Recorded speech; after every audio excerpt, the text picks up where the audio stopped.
So personal consumer expenditures, PCE, are up. And everyone, all these economists are like, yay, no recession. That proves there's no recession. I literally don't understand that line of thinking at all. It's the weirdest thing. And let me show you what I'm talking about. See this right here? We're putting in a new deck, and we're gonna get over here that is gonna be, put a roof on there. So we're gonna have a screen porch plus this new deck with like that Trex, it's like this updated Trex stuff. All right, it's gonna cost about 70,000 bucks when all said and done. I saved up the money, all right, so we pay cash for it. I saved up the money when we got this pool installed 3 years ago, we pay cash for it. I saved up the money when we got our backyard kind of installed back there, so we paid cash for it. All right, just as an FYI, this pool right here, right there, where I spent, I think it's 100,000 bucks, something like that. I saved the money, paid cash. All right, so that pool is worth 100,000 bucks. How much would it cost today? 150.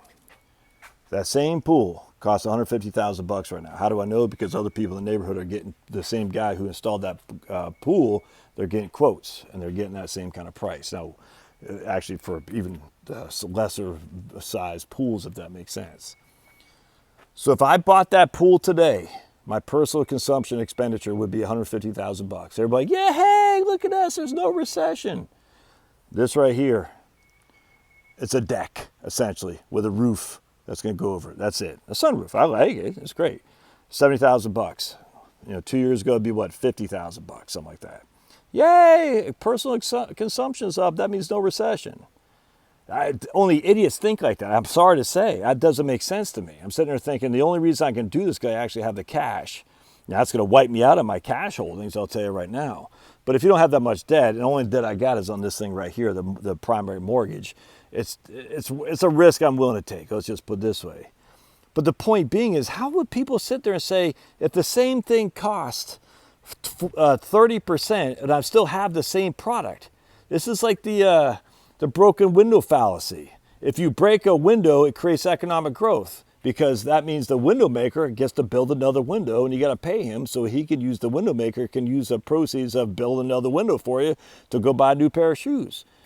But what is unseen is the guy that you are going to use that money to buy that extra broken window you should not have had to pay for. You were going to buy a suit with that money.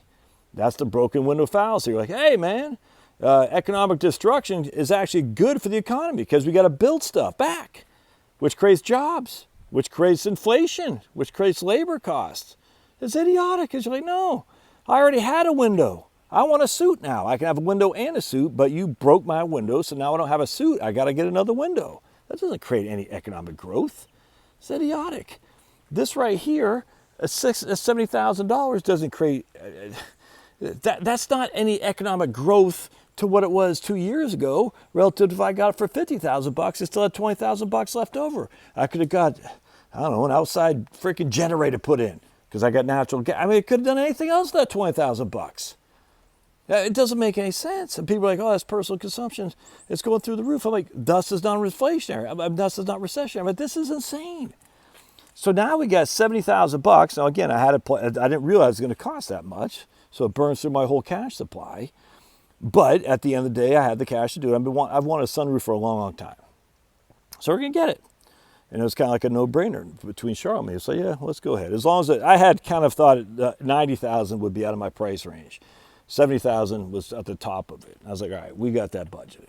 Anyway, the point being is now I don't have any cash left over to do anything else with. So I can buy this. I spend high personal consumption, but I'm not buying two goods. I'm only buying one good, whereas before I could buy two goods. Now I can only buy one. But the same PCE still shows up in the economic database on the BLS, the Bureau of Labor Statistics. You're like, that doesn't make any sense. Instead of being able to buy a freaking generator and a deck, I can only buy a deck now. But the BLS, the economist, says, well, look, consumer expenditures are up. Yeah, they're up, but the actual thing I have is not up. It's crazy. And I don't get why these economists are like, yeah, look, the consumer expenditures are going through, well, not going through the roof, they're rising. Well, of course they're rising when the costs are up. That is not indicative at all of a growing economy. It just means it's growing. It's just people are paying more for less products. Just again, 10 widgets at $10 is $100. All right, 10 widgets at $10 is $100. 9 witches at $12, whatever that is, $108. All right, so what is better? Personal consumer expenditures. They'll say 9 widgets bought at $12 is better than 10 at 10. That inherently makes no flipping sense in the real world. Economists say 9 widgets at 12 is better for the economy than 10 widgets at 10, because we have a personal consumer expenditure is higher at 108 than 100. And that's just freaking stupid. I have one less widget in which to do things with. It's so freaking dumb, man. It's kind of like rent control and minimum wage. Just raise the wages. That's freaking idiotic. To what? $30 an hour. Why not 40? Because that's too much. Oh, but $30 an hour is fine. Just keep the rents down. Why? That way people have cheap rent. Okay, well, so you're taking it from the owner. Why would the owner have any incentive to build more real estate? Sometimes I think I'm the only guy who has a brain around here. I hate to sound like that because it sounds arrogant, but I just sit there. I'm reading these economists. I'm like, dude, look, I'm being silly. I literally don't think I'm the only guy with a brain around here. Oh my goodness, you're so arrogant. Yeah, but come on, common sense. If 10 widgets at $10 is worse for the economy than 9 widgets at $12, then obviously 8 widgets at $15 is even worse. Obviously, 7 widgets at $20 is even better than 10 at 10, which means 1 widget at $150 is better than freaking 10 at 10. But that doesn't make any sense other than in economic situations, economics departments. But there's the equilibrium. What's the equilibrium there, guy?